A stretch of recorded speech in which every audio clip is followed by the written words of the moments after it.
Ladies and gentlemen, thank you for standing by, and welcome to the Honest Company's second quarter fiscal 2021 earnings conference call. At this time, all participants are on a listen-only mode. After the speaker's presentation, there will be a question-and-answer session. Please be advised that today's conference is being recorded. I would now like to hand the conference over to Mr. Sung Kim, VP Finance and Strategy at the Honest Company. Please go ahead, sir. Thank you. Good morning, everyone. Thank you for joining us for our second quarter fiscal year 2021 conference call. Joining me today are Nick Vlahos, Chief Executive Officer, and Kelly Kennedy, Chief Financial Officer. Before we start, I would like to remind you of our legal disclaimer that we will make certain statements today that are forward-looking within the meaning of the federal securities laws, including statements about the outlook of our business and other matters referenced in our earnings release issued today. These forward-looking statements involve a number of risks and uncertainties that could cause actual results to differ materially. Please refer to our SEC filings as well as our earnings release issued today for a more detailed description of the risk factors that may affect our results. Please also note that these forward-looking statements reflect our opinions only as of the date of this call, and we undertake no obligation to revise or publicly release the results of any revision to these forward-looking statements in light of new information or future events. Also, during this call, we will discuss non-GAAP financial measures, which adjust our GAAP results to eliminate the impact of certain items. You will find additional information regarding these non-GAAP financial measures and a reconciliation of these non-GAAP to GAAP measures in today's financial results earnings release. A live broadcast of this call is also available on the investor relations section of our website at investors.honest.com. With that, I'll turn the call over to Nick. Thanks, Sung. Good morning, everyone. We're excited to speak with you on our second earnings call as a public company. Honest is dedicated to providing safe, clean, and effective products to consumers around the world. We continue to tirelessly work to drive our mission of inspiring everyone to love living consciously. As you saw in our earnings release, we had a solid quarter with top-line growth, sequential gross margin expansion, and continued progress against our strategic initiatives, despite facing a challenging environment. We saw our seventh consecutive quarter of year-over-year revenue and volume growth, even in light of the significant COVID-19 demand in the second quarter of 2020. Revenue grew 3% in the second quarter of 2021 on top of the 16% growth that we saw in the second quarter of 2020 versus 2019. Additionally, we achieved solid gross margins of 36% in the second quarter as our cost evasion initiatives and improved product mix offset inflation headwinds and normalized levels of trade spend. As we mentioned in our Q1 earnings call, we were impacted by a reduction of inventory at a key digital partner. Even in the face of the $6 million headwind, our first half revenue and volume grew 8% compared to the first half of 2020. That's on top of the 25% growth rate in the first half of 2020 versus 2019. Our focus continues to be executing against what we can control. Our strategic initiatives can remain constant. We continue to focus on broadening awareness of our brand, introducing breakthrough product innovation, increasing our digital and retail presence, and continuing our commitment to ESG. Now, I will provide an update on our progress across these initiatives in Q2 2021. Starting with marketing innovation, we continue to expand brand awareness and consumer touch points through the use of marketing campaigns leveraging our content, community, and commerce strategy. By inspiring authentic dialogue and creating lasting connections, we drove 16% growth in our skin and personal care business this quarter and 28% growth for the first half of 2021. This continues to remain a strategic focus for us as more than 40% of new Honest.com consumers are acquired through our skin and personal care products. Throughout the second quarter of 2021, we continued to invest in integrated marketing campaigns supporting our skin and personal care business which combined earned media coverage, sponsored influencer content, earned user-generated content, and paid media. Two campaigns that exemplified these full funnel tactics were our Honest Beauty Radiance campaign that featured our vitamin C serum and Gloss C lip gloss, and our See Your Beauty campaign around our eye portfolio, including our Hero Mascara product. In total, these campaigns generated roughly 900 million total impressions across over 70 earned media placements, 100 pieces of sponsored content, and paid media, including whitelisting and brand handle amplification. Jessica Alba created original content to support each campaign and amplified influencer content to help expand their reach.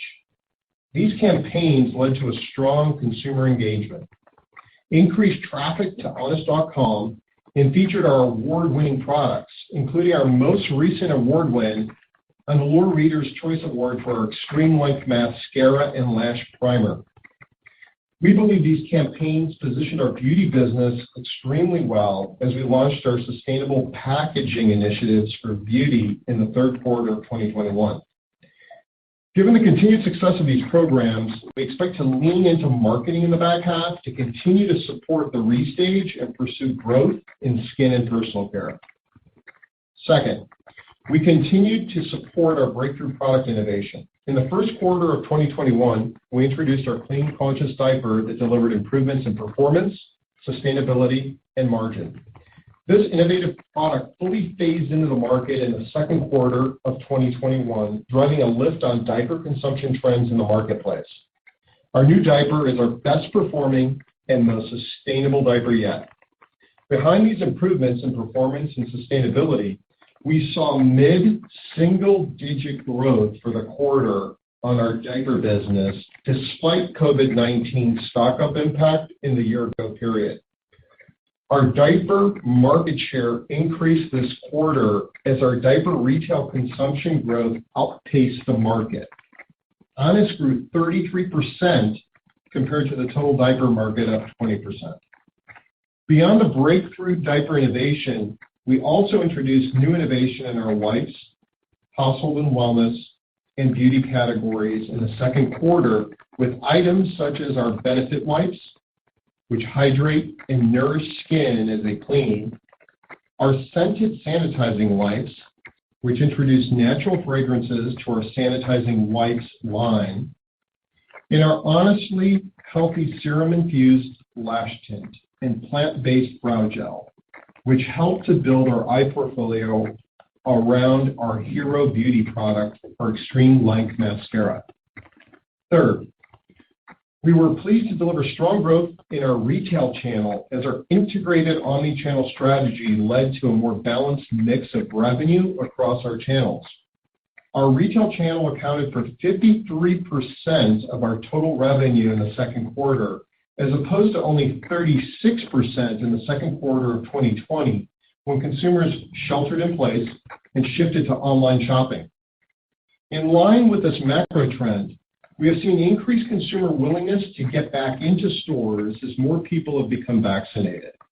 As a result, we have seen a channel shift from digital to retail, causing an acceleration in revenue growth within our retail channel. Our retail channel grew 51% in the second quarter of 2021 compared to 2020. We believe we're well positioned with our omni-channel strategy to capture growth wherever our consumer chooses to shop. Significant white space opportunities exist to expand our on-shelf presence and the depth of our product offering with new and existing retail partners. For example, we've secured new physical and digital distribution for the back half of 2021 in line with our expectations, with over 30,000 new distribution points, with approximately half coming in the skin and personal care product category. Highlights of this distribution expansion include the launch of our diapers with Walmart Canada, the launch of diapers and wipes on bjs.com, launch of a digital strategic partnership with GoPuff and the expansion of our total brand assortment with key grocery partners, including Kroger, Ahold, Hannaford, and Wakefern. Before I turn it over to Kelly, I wanted to take a moment to reiterate our commitment to ESG, which has been part of our DNA since our founding. We have a deep sense of purpose and infuse the ethical values of transparency, sustainability, diversity, and inclusion in all that we do. From developing products designed to be safe, to working hand in hand with our charity partners to serve those in need, to embracing diversity and inclusion, we're on a mission to create real and meaningful impact. This quarter, we're excited to highlight our renewed partnership with our official charitable partner, Baby to Baby. Since inception, Honest has donated over 26 million products, making an impact with individuals and families in need. To celebrate Baby to Baby's 10-year anniversary, we have committed to donating 10 million products over the course of 2021 and 2022 to further support our community and help Baby to Baby distribute essential items to underserved communities. In summary, we believe we have built the foundation for Honest to continue to grow as a leading clean and natural wellness brand. We continue to capitalize on our strong content, community, and commerce platform to drive good growth across product categories and all consumer touchpoints. We're pleased with our solid start to the year and believe we're well positioned to continue to advance our strategic growth plan. Now, I would like to turn the call over to Kelly Kennedy, our Chief Financial Officer, to review our second quarter results. Thank you, Nick, and welcome everyone. This quarter reflects our 7th consecutive quarter of year-over-year top-line growth with solid gross margin and profitability performance, despite a challenging comparison to the COVID-19 stock-up behavior in 2020 and the headwinds of significant inventory destocking by a key digital partner. This quarter's performance reflects the positive momentum of the Honest brand, as well as our team's strong execution against our strategic priorities. Starting with our financial results and key drivers. Second quarter revenue totaled $75 million, a 3% increase over Q2 2020. As Nick highlighted, this was on top of the 16% growth we delivered in Q2 of 2020. After adjusting for the estimated $3.7 million of diapers and wipe revenue driven by COVID-19 stock-up in the second quarter of 2020, revenue growth in Q2 of 2021 was 9%. Diving into key drivers by product category. Starting with diapers and wipes, the category decreased 2% as we lapped COVID-19 stock-up behavior in diapers and wipes in the second quarter of 2020. Of note, we saw mid-single-digit diaper growth behind our new diaper innovation as we had our first full quarter with the innovation in market. Based on retail consumption from syndicated data for the last 13 weeks ending June 27, our diaper business was up 33%, and we grew diaper market share during that time period. On a 2-year basis, diapers and wipes grew 17% in Q2 2021 versus the second quarter of 2019. Skin and personal care grew 16%, driven by higher sales volume within the retail channel. Omni-channel demand for our skin and personal care products was driven by our continued investment in our content community commerce strategy and incremental merchandising programs with our retail partners. Based on retail consumption from syndicated data for the last 13 weeks, ending June 27, we grew our personal care business 18%, further increasing our market share during the second quarter. Skin and personal care grew 39% in Q2 2021 as compared to the second quarter of 2019. Household and wellness declined 6% as consumer and customer demand for sanitization products decreased as people became vaccinated and customers managed heavy levels of inventory. Now turning to results by channel. For the quarter, the digital channel revenue declined 24% to $34.8 million, up 11% on a 2-year stacked basis. Retail channel revenue increased 51% to $39.8 million, up 45% on a 2-year stacked basis. Like many other brands, we saw a stronger than expected rebound in the retail channel in the first half of 2021. Outsized retail growth was aided by a strong rebound in store traffic as vaccinated consumers increasingly returned to in-person shopping as compared to the second quarter of 2020, when consumers sheltered in place and shifted their behavior heavily to online shopping. In the second quarter of 2020, our retail business only represented 36% of total revenue, but we saw a significant shift to a more balanced mix of revenue in the second quarter of 2021 as consumers came back into stores, and retail accounted for 53% of total revenue. We also benefited this quarter from expanded distribution and incremental merchandising events with partners like Target and Costco in both our diapers and wipes and skin and personal care categories. The decrease in the digital channel revenue was largely impacted by the reduction in inventory on hand by our key digital partner, who cut inventory and consumables in the second quarter to free up space for other products ahead of a major promotional event. While this inventory reduction was not specific to Honest, due to our higher digital penetration, it was more impactful for us. During the second quarter of 2021, revenue for this key customer declined by $6.4 million, while consumption by this partner's end consumers increased by 3%, each as compared to the second quarter of 2020. Turning now to gross margin. Gross margin achieved 36% for the quarter, a sequential improvement of 110 basis points versus Q1. Gross margin for the second quarter was down approximately 50 basis points versus the second quarter of 2020, which benefited from lower levels of trade spend as retailers pulled back on events during the pandemic. Q2 gross margin was up over 700 basis points versus the second quarter of 2019, reflecting progress on diversifying our portfolio to higher margin products and delivering against our cost-ovation projects. Overall input costs were higher in Q2 of 2021 versus Q2 of 2020, including higher transportation and freight costs. Those margin headwinds were offset in part by our continued focus on cost-ovation, operating leverage, and improved mix across the business. In Q2, we captured a full quarter of our Clean Conscious Diaper innovation, which has improved our diaper margins by over 100 basis points.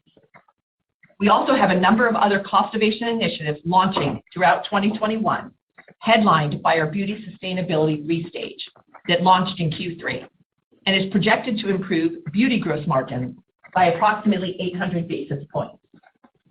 Given record levels of cost inflation, cost-ovation will continue to be a focus area for us in 2021.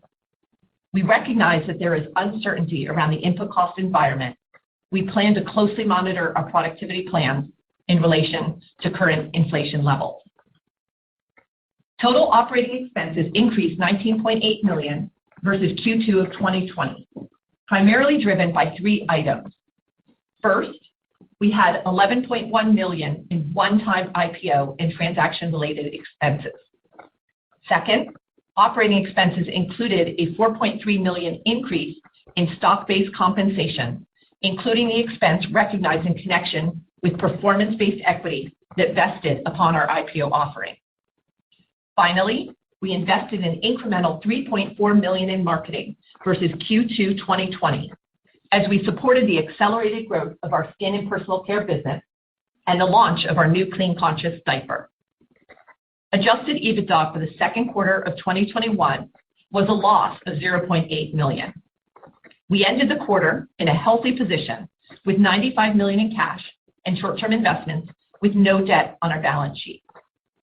We believe we are well positioned to execute against our 2023 strategy and retain financial flexibility as we invest in marketing innovation, product innovation, and domestic and international expansion over the next few years. Looking toward the remainder of the year, trends for the back half of the year remain volatile as we navigate an environment that is dynamic with significant input cost pressure and continuing uncertainty around the COVID-19 pandemic and its impact on consumer behavior. With that in mind, I will now share some thoughts on our outlook for the remainder of 2021. As it relates to revenue, we continue to expect our diapers and wipes and skin and personal care product categories to perform in line with our expectations for the year, which reflects continued market share penetration and double-digit top-line growth in total. We believe our Clean Conscious Diaper resonates with consumers and will drive diaper market share expansion. In the back half of the year, our baby wipes will return to a more normalized comparison period, and our skin and personal care business is primed for growth behind our content community commerce strategy and our beauty restage. Based on macro household and wellness trends, consumer demand for sanitizing and disinfecting products has decelerated at a more rapid pace than we expected as people have become vaccinated and returned to their pre-COVID routines. For example, total market consumption data at retail for hand sanitizer products declined by 74%, and consumption for household cleaners and disinfecting products declined by 12% during the 13 weeks ending June 27th, as compared to the same time period in 2020. We had planned household and wellness in 2021 to be roughly flat to the prior year, but we now expect 2021 household and wellness revenue to be roughly half of last year's revenue. As we look forward to the future of our household and wellness product category, we are developing plans to reinvigorate this category, including product innovation that will allow us to continue to diversify our portfolio and drive growth. As it relates to margins, we are pleased with the gross margin we've been able to achieve in the front half of the year, driven by our cost-ovation initiatives and improved product mix. While we have ongoing cost-ovation initiatives coming in the back half of the year, including our beauty sustainability restage, we do see continuing headwinds from input cost pressures, such as transportation, freight, and labor. As such, we expect our back half 2021 gross margin structure to be in line with year-to-date results. As we reflect on 2021 performance to date, for the first 6 months of the year, we were proud to deliver against our top-line revenue targets in diapers and wipes and skin and personal care in total. We also exceeded our gross margin and adjusted EBITDA expectations for the overall business, despite the headwinds of a significant destocking event at a key digital partner. As we continue to execute our Strategy 2023, we have strong conviction in our growth algorithm. The clean and natural market is outpacing growth versus conventional brands in our product categories. We are growing our market share in our core product categories as we invest behind our product and marketing innovation. We are expanding our points of distribution and driving our omni-channel strategy with retail and digital partners. Our focus is on executing on our growth plan and driving higher shareholder value over the long term, while solidifying Honest's position as the next generation modern CPG company. With that, I'll turn the call over to the operator to begin the Q&A portion of the call. Thank you. Ladies and gentlemen, as a reminder, to ask a question, you will need to press the star then the 1 key on your touchtone telephone. To withdraw your question, please press the pound key. Please limit yourself to 1 question and 1 follow-up. You may re-queue for any additional questions. Please stand by while we compile the Q&A roster. Now, first question coming from the line of Dara Mohsenian with Morgan Stanley. Your line is open. Hey guys, so just wanted to start with e-commerce. The inventory drawdown you mentioned at one of your key customers, is that something that sort of permanently comes out, or is that more of a timing shift? And then strategically, as we think about the business longer term on e-commerce, it does seem like retail is coming back quicker than you expected. E-commerce not as strong as expected with the return to retail we're seeing from a consumer standpoint. So just wanted to understand, might that impact your long-term growth expectations, and how might your strategy change as a result of that shift that we're seeing? Yeah, thanks, Dara. As we kind of think about the inventory impact that we saw in the quarter, I think we called out at our Q1 call, that this partner chose to decrease inventory in certain categories, really to free up space, ahead of their promotional event. Overall, what we saw was historically, just because Honest is a high growth brand with high digital penetration, this partner tended to carry more weeks of supply than they did in other large CPG companies.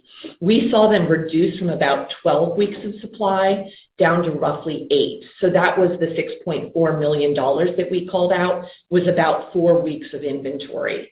As we look at what we're seeing in Q3, we have seen the order volume return to kind of pre-destocking levels, so kind of in line with consumption, but we have not seen them return to higher weeks of supply, and we're not planning on it. We do have a new program with this partner that we're pretty excited about that will allow them to kind of take over a small part of our DC and ship out of there. And this is a program that they offer with a lot of their other large CPG companies. So, we're pleased to participate in that. As we think about the retail and direct mix, I think you'll recall going back to kind of our roadshow, we talked a lot about in a couple years being kind of this equal balance between retail and direct, kind of 50-50. It's just accelerated. There's no really structural change in how we think about the business or strategy. Really just what we've seen is a more accelerated shift. And when you think about kind of this year, we do expect it to be roughly equal between retail and direct. And I think it's just the noise as it relates to quarter, given that retail was only 36% in Q2 last year, just because people weren't in stores. And then this quarter, it was impacted not just because of that shift back to retail, but it was also impacted because of this destocking event took $6 million out of our digital dollar. So kind of if you added that back in, digital actually would have been a little larger than retail for the quarter. Okay, and then just one follow-up with the higher commodity costs that we're seeing. Have you put any thought into taking incremental pricing, and what are you thinking in terms of pricing actions relative to the increased inputs that you're seeing? Thanks. Yeah, no change from what we disclosed last quarter. We're taking a wait and see kind of opportunity to take share, really gain trial with consumers. As we know, our competition, particularly in diapers, is taking pricing. So some of that pricing has gone in, some is coming in this fall. It's still an option that we're considering and is on the table, but we have not announced any pricing action at this point. And as you heard, we gave a little color as we're thinking, we're feeling pretty good about our results year to date on gross margin. We did give some guidance that we think the back half of the year will be in line with that as well. So we're feeling like we have a really good balance between our cost of Asian products to offset the input cost inflation that we're seeing, which is predominantly kind of in small parcel DTC shipping and then our inbound transportation. Great. The only thing I would add, Dara, good to hear your voice, is the fact that, we continue to take market share right now. So when you take a look, the underlying consumption of the business, and that's what I think we got to drill down into, which is, the diaper business behind our conscious diaper initiative, we're growing share. You take a look at 33% consumption increase over the last 13-week time period through June 27th. Personal care, when you look at the consumption data, up 18% overall, and again, taking share. And then when you look at the overall business from a consumption perspective for that same period, we're up about 17%. So the key here is when you look at the first 6 months of the year, and again, new company, when you look at the size of this business, there's going to be fluctuations when you look at the quarter. But what we like seeing is, what we talked about, when we came out, is making sure that, yes, drive the top line, and you look at the top line for the first 6 months, up 8%. That's volume related. If you look at the industry, and you guys know where the industry sits from a volumetric perspective, over the first 6 months of the year, most are at, negative mid-single digits to flattish, and over the last quarter, negative 10 to, flattish from a volume perspective. So at the end of the day, a lot of conviction around the strategy when it comes to, the gross margin piece. As we had talked, we're happy that we've exceeded, for the first 6 months of the year, our gross margin expectations, as well as when you take a look at our adjusted EBITDA exceeding kind of what we said. So The anomaly here is kind of the external component around this partner, from a digital perspective that made a choice.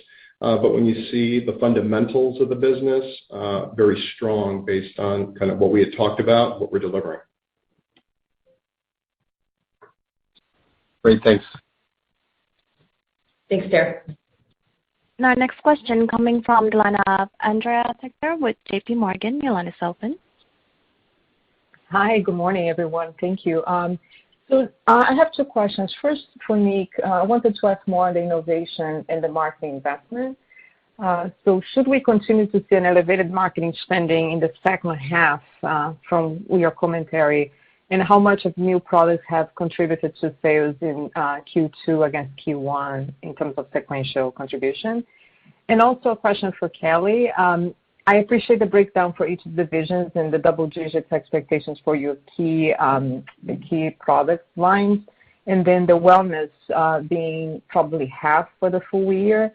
So how we should be thinking, it implies a big, for you to get into a double-digit algorithm, implies a pretty strong rebound for diapers and wipes in the second half, or should we be thinking that the total company will be more high single for the year? Yeah, good morning, Andrea. I'll start off. As it pertains to innovation, we started the year from a strategic perspective. There were two big innovations for us. One was this conscious diaper, and we're executing with excellence against that. When you take a look at the diaper business right now, we referenced it within Q2, mid-single-digit growth against that diaper business. And as we've referenced kind of where the consumption sits right now, with 33% increase when you look at the consumption over the last 13 weeks. So taking share, we're very excited about how that's performing to date. The second component was our beauty restage, was the second big element of our innovation for the year, and that just started to hit the market. And what we're seeing now within the personal care and skin business, again, consumption data is showing about 18% increase overall for that 13-week time period. The other thing that we're seeing behind the marketing investment, so we're leaning in with the marketing investment because we're bringing new consumers into the franchise. One area we're looking at our data sets is just looking at honest.com and our digital side of our business. Over the last year in 2020, we brought in about 34% new consumers came to honest.com within skin and personal care. This year, thus far, what we're seeing is roughly about 44% coming in through our skin and personal care business. So you start to see kind of that shift from a mixed perspective, and you're starting to see that innovation that we've put into the market. People are coming to us as we're leveraging the marketing investment coupled with the innovation to drive really our strategy that we've talked about. Relevant content, community advocacy, and then the commerce piece, which is omni-channel. So wherever that consumer is interested in shopping, we're positioned for that. This quarter, we saw the consumer gravitate more towards retail, and we're available there. That's why retail grew 51% versus a year ago. Now, as things fluctuate, as we look at the back half of the year, as people start talking about Delta, we start talking about Lambda and different variants, that might shift, but we're well positioned to be able to capture that. So again, one, innovation is working as planned. Two, we're marketing and spending against that innovation, and we're going to continue to plan to spend against it because we're seeing overall market share increase, and we're seeing new consumers coming into the franchise based on our strategy as we start driving skin, personal care in these categories. Yeah, and I'll add just for some clarification as it relates to the numbers. I think we've communicated that we believe 15 to 17% as a percentage of sales is the right level for us for marketing. Because we have such big launches and innovation this year, we do expect to be at the high end of that range. As we think about innovation, clearly, it is driving predominantly the growth this year between the Clean Conscious Diaper and our beauty restage. So, as we think about kind of innovation as a percentage of our total growth, it's really outpacing and really driving that growth. And finally, just a clarification, as we think about kind of the outlook that we're saying, double-digit growth when you take household and wellness out of the equation. So diapers and wipes, skin and personal care in total for the year, we're going to be able to deliver double-digit growth. And I think the important thing to remember is, as we highlighted, we called out this COVID acceleration in 2020 of about $20 million. So kind of when you pull that out and think about the base as $280 for 2020, clearly you can see what is kind of a strong, robust, kind of mid-teens growth for the business, which is kind of the way we're thinking about it. Thank you both. Thank you. Now, next question coming from the line of Stephanie Wissink with Jefferies. Your line is open. Thank you. Good morning, everyone. I just want to follow up on Andrew's prior question just with respect to the growth. And Kelly, maybe the clarification is you want us to sum diapers and wipes and skin and personal care together to get to double-digit growth, not the categories in isolation should each grow double digits. Correct. I think the most important thing is that we are communicating that diapers and wipes and skin and personal care kind of delivered on our expectations for the first half. And all indications are that we will deliver and are in line with our expectations coming into the year. So no change there. What's changed is really this deceleration of the household and wellness category that was at a much more rapid pace, I think, than we expected. As we look at, we've seen some small signs as COVID cases have increased, that there's potential for that to come back, and we've delivered some great innovation in household and wellness. That is just launching in Q3, and you'll see on the shelves. Won't be a huge driver for us, but just thinking about that household and wellness. Last year, our expectations for the year were flat, and right now, what we saw in the first half, as you saw from our numbers, is about half the pace of what we anticipated coming into the year, even though we did anticipate, especially in the back half, a significant year-over-year decrease. It's actually declining faster than that. Okay, and then I want to translate that down to gross margin because I think you're saying second half in line with the first half, so just want to make sure we have the base correct. If the first half was around 35.5 or 35.6, what is the effect of that reduction in the household and wellness revenue on the gross profit? Is there an absorption burden there? And then maybe secondarily to that, with the mix shift towards your clean conscious diaper, which I think was a cost ovation improvement, and beauty and personal care being higher margin, just wondering why we're not seeing a bit of a step up in margin in the back half. Yes. So when you think about our household and wellness, we haven't broken down margins by category, but when you really think about it, household and wellness is pretty much in line with the total. So kind of declines in that category doesn't drive product mix shift within our gross margin in any material way. When we think about kind of the puts and takes, I mean, clearly we are seeing input costs like everyone else at much higher rates than we anticipated. That's really coming in transportation and freight, ocean freight in a small amount, some of our input costs like resin. The other thing that I just want to remind, I think we talked about this in our Q1 call, but Q2, retailers were canceling our promotional events, not just ours, everyone's.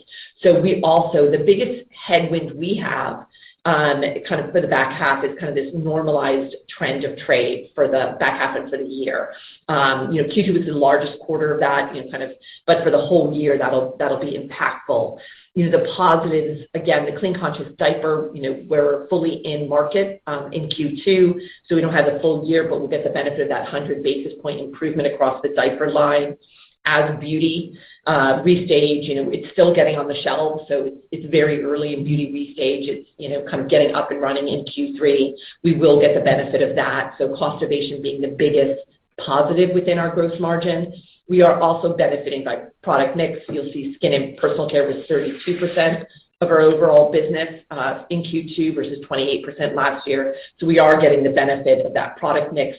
Although, again, skin and personal care in line with expectations that was anticipated within our numbers. And then we, again, are benefiting from operating leverage, not as much to the extent because of household and wellness revenue declines. Okay, thank you very much. Thank you. Our next question coming from the line of Brent Spillane with Bank of America. Your line is open. Hey, good morning, everyone. Morning. Hey, Brent. Hi. So a couple questions. First one, Kelly, just on the household and wellness.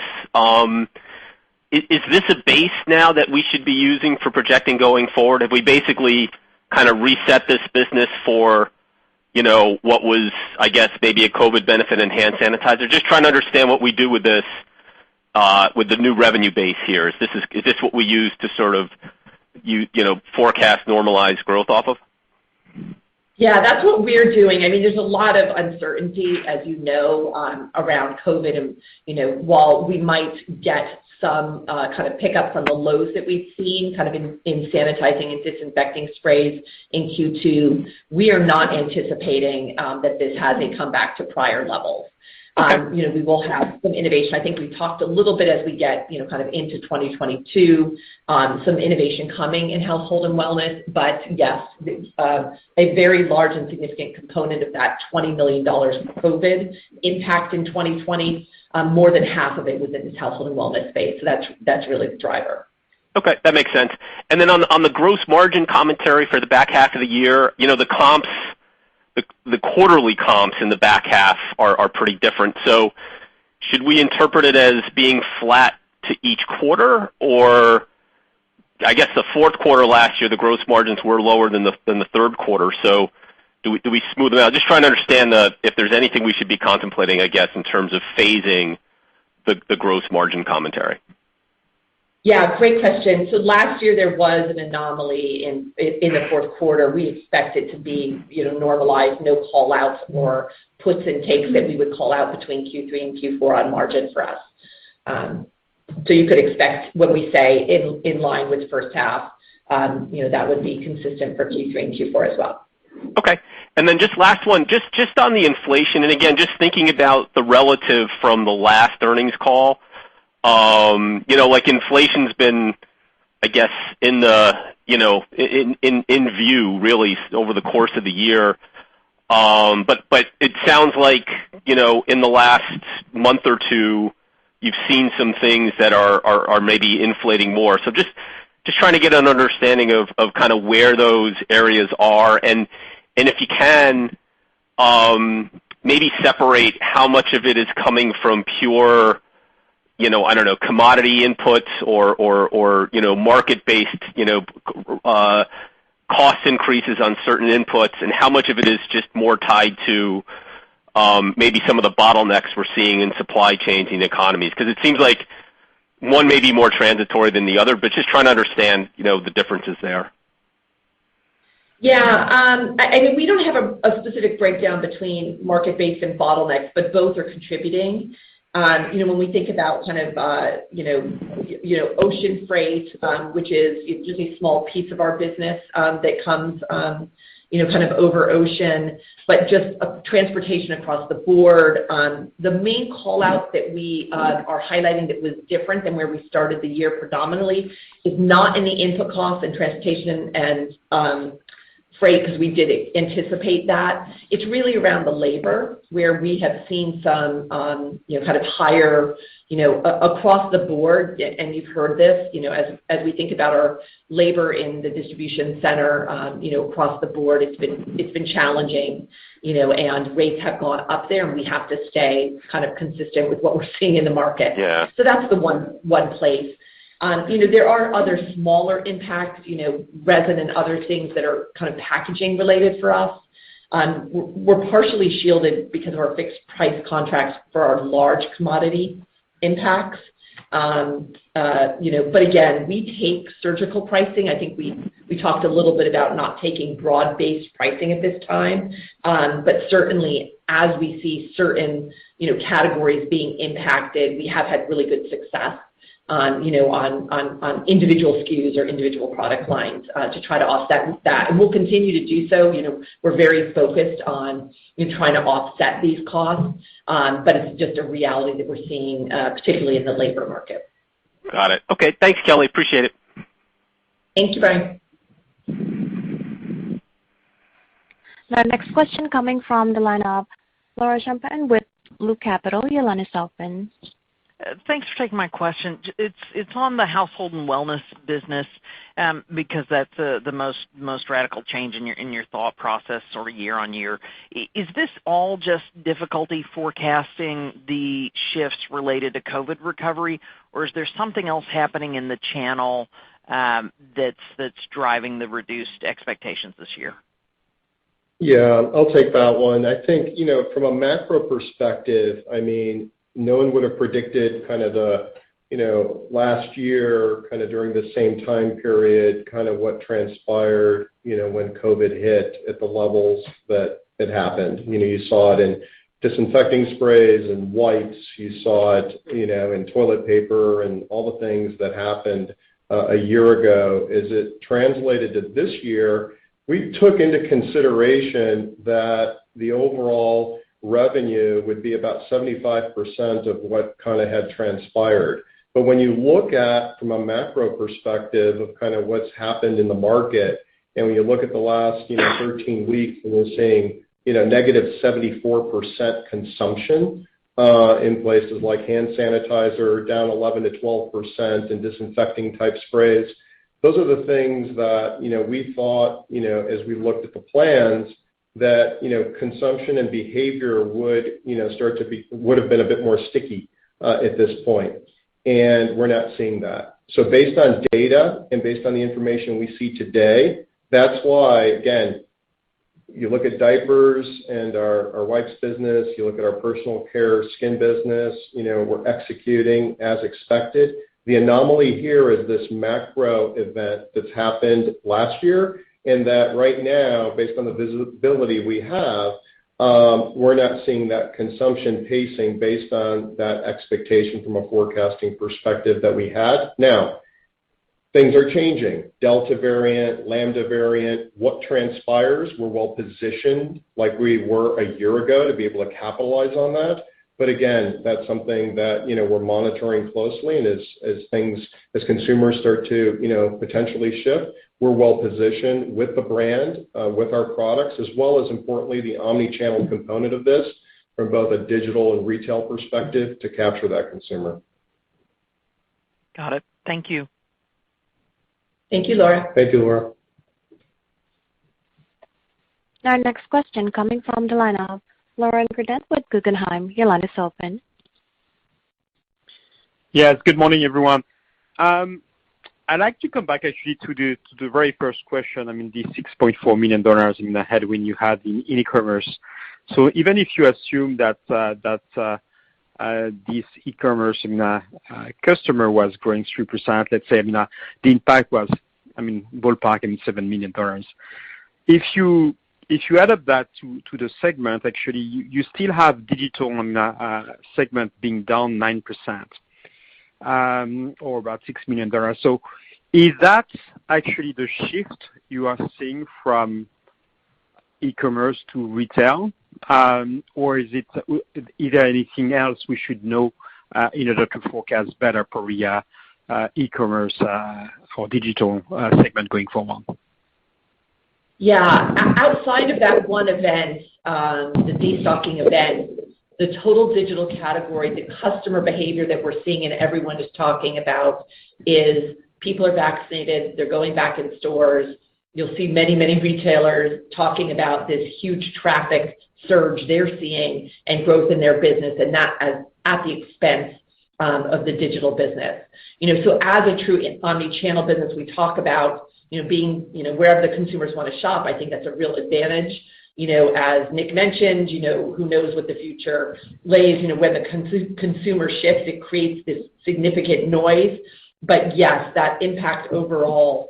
And I think you're seeing that when you look at the track channel data. For example, our diapers in the quarter were up 33%. The whole category was up 20% in the track channel. That only represents about a third, kind of a picture into about a third of our business. Clearly, people aren't buying 20% more diapers. That is completely a shift between digital to retail. What we're excited about is that we're outpacing the category growth and driving, kind of expansion of market share. So that's great for us, regardless of where, whether it's digital or retail. We're looking to really kind of grow our total market share, kind of regardless of what channel people shop at. Thanks. And a quick follow-up on that shift. I mean, is it fair to assume that e-commerce or digital is more profitable than retail, and by how much for you? And does it impact more gross margin, as I assume, than the rest of the P&L? Yeah, for us, when we take a look at whether it's digital, retail, and this was part of our thesis from the get-go, is we're agnostic when it comes to where that consumer is shopping, because when you look at the margin profile across those business, they're equivalized. So that's a little different than maybe some of the traditional players that talk about one piece of business a certain way. We talk about it through this omni-channel lens around this accessibility component. And that's why we have that ability to turn around and deliver against where that consumer is at that point in time. And now, as you start to see from a strategic perspective, consumers shifting more into retail, we're positioned to be there. If that starts to shift again back into digital, when you look at, again, some of these variants that a lot of folks are now talking about, we're well positioned there also. Okay, thank you. I pass it on. Thanks. Thanks, Ron. Thanks, Ron. Our next question coming from the line of Dana Telsey with Telsey Advisory Group. Your line is open. Good morning, everyone. Parsing apart the digital and retail side of the business, it sounds like you got new distribution points also. I think you mentioned over 30,000 new distribution points. Is that typical in terms of distribution points, and what do you see in terms of the retail cadence going forward? And then I have a follow-up. Thank you. Yeah, when we introduced our strategy 2023 and we put our plans in place, this is part of our plan to be able to continue to drive our omni-channel business, and we look to drive accessibility with strategic partners. So the 30,000 distribution points that we reference was planned. And when you look at those partners, they're both on the .com side as well as on the physical retail side. So we love the fact that we've got a partnership with folks like BJ's .com now that represents another footprint for us as we drive kind of the East Coast. Up in Canada, securing Walmart Canada physical stores with our diaper business now. We had some personal care business there, and that's done well, and now we've picked up the diaper business. So that is part of the cadence of kind of how we drive the business as we look at both physical retail as well as the right strategic digital partners. And as we look forward, you're going to see a consistent cadence based on our long-range plans to be able to continue to balance that omni-channel component. Got it. And then as you think about the gross margin, which is now guided to flat in the back half of in line with the year-to-date results in the back half of the year, it seemed like typically you'd get an uplift in the gross margin. Do you see that as this is the new normalization? How do you envision that go forward? Yeah, our thesis around gross margin expansion hasn't changed. We had some great cost ovation. It was a highly unusual year as it relates to input costs and inflation. So we're actually quite proud to be able to deliver kind of a 36% for the year. As we think about continued expansion with the beauty restage product mix, will continue to benefit us. Again, operating leverage as we grow the business. But the biggest driver, really, cost ovation, and we do have cost ovation lined up coming in years to come. So nothing has changed in our overall thesis. Some of the timing of when we will be able to get to kind of our target gross margin will be, reliant on some of these, historic highs as it relates to input costs, backing down in some way. So that'll impact the timing. Thank you. Thank you, Dana. Our final question coming from the line of Jon Andersen with William Blair. Your line is open. Yeah, thanks for the question.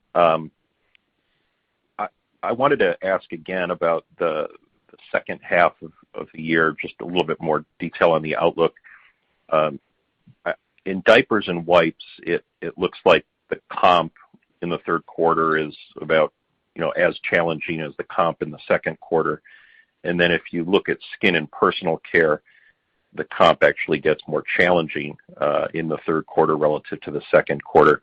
But, more broadly speaking, when you talk about double-digit growth in diapers and wipes and in skin and personal care individually in the second half of the year, is there any more color you can give us on, the relative magnitude?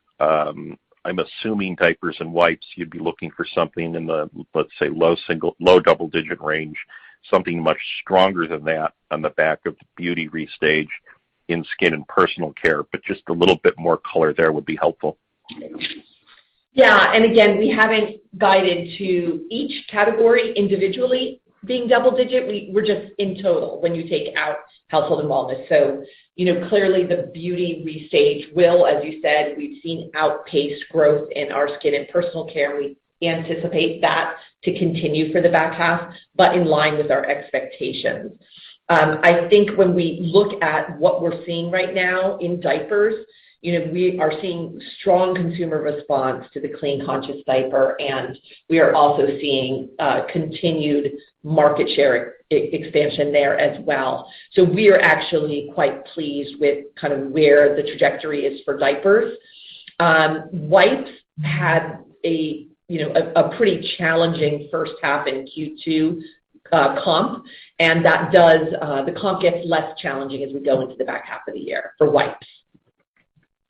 And so as we think about diapers and wipes in total, again, it's the strength of what we're seeing right now in consumption trends, and you can see some of that in the tracked retail data, and then coming off of the softer comp on wipes, and then skin and personal care, again, the trajectory that we're seeing, it's really early in the beauty restage, but we have good expectations in the back half of the year that will fuel skin and personal care growth. Yeah, and I would just add, John, just building on what Kelly just highlighted, just to get crystal clear here, as we had planned at the start of the year and we've communicated, the back half, diapers and wipes, no change based on our expectations. Skin and personal care, back half, no change based on our expectations. And really what we've kind of articulated here today is this household and wellness macro factor that's happening in the marketplace that you guys have been seeing within the market around consumers not driving that incrementality from a consumption perspective that was expected post the initial COVID bump a year ago.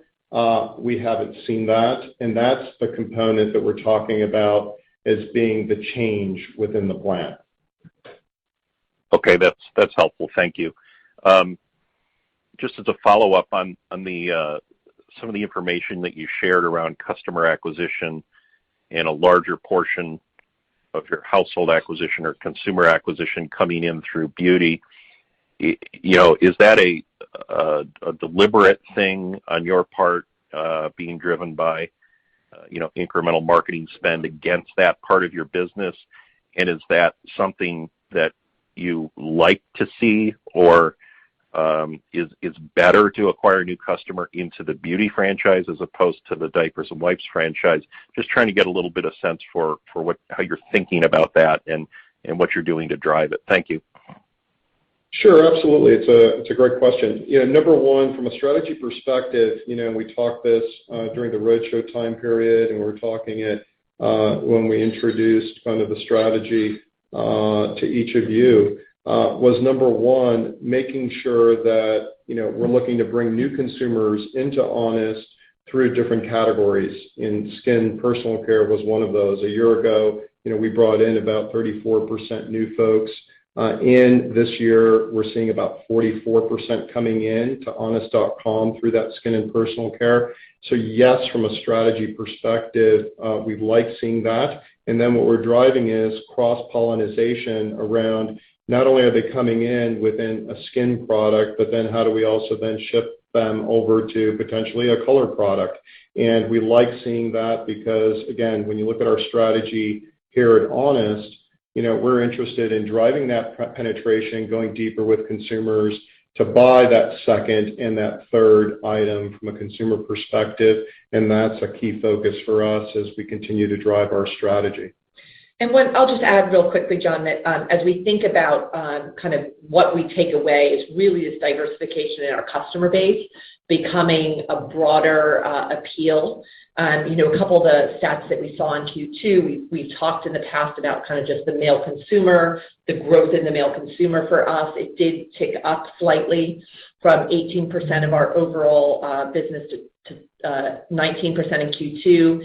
We've also seen continued expansion in our Gen Z appeal within DTC, jumping from 11% of our revenue in Q1 to 13% in Q2. So we've continued to see great progress.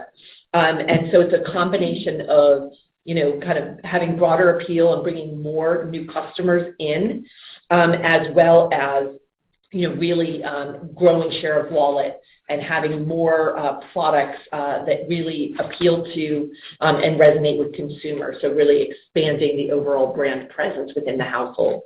So two very intentional strategies on our part. Great. That's helpful. Thank you. Thanks, John. Thanks, John. I'm sure no further questions at this time. I would now like to turn the call back over to management for any closing remarks. Very good. Well, first off, thanks everyone for joining us on this Friday morning. And I think, the way I would summarize this is, as we look at kind of the remainder of this year, we have confidence, in our plans. We have confidence in our 3-year strategy 2023, our roadmap that we've introduced, and that we're well positioned. And this is just the beginning when you look at Honest as we continue to build this as the next generation modern CPG company. And we appreciate you spending the time with us today, and we look forward to talking to you next quarter. Thank you. Thank you. Ladies and gentlemen, that does conclude our conference for today. Thank you for your participation. You may now disconnect.